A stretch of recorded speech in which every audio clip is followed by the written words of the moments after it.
Hello, in front of me I've got COBRA switch controller. In this video I'll show you preview of this device.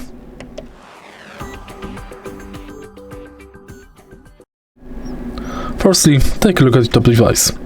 We've got left-right triggers and bumpers. Here we've got minus and plus buttons, similarly to Joy-Cons. Left analog, right analog, Y, X, B, A buttons, D-pad,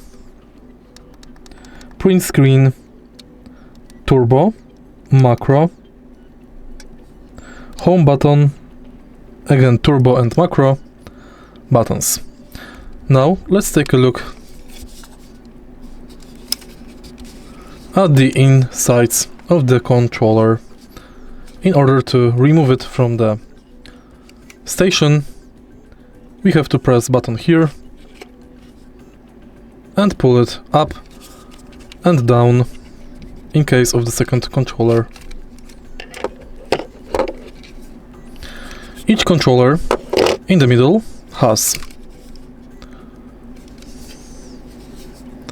SR buttons and pairing button in the middle. Also right here we can find charging USB-C port.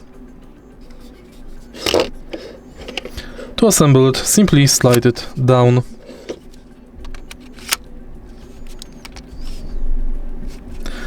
If you find this video helpful, please leave like, comment and subscribe.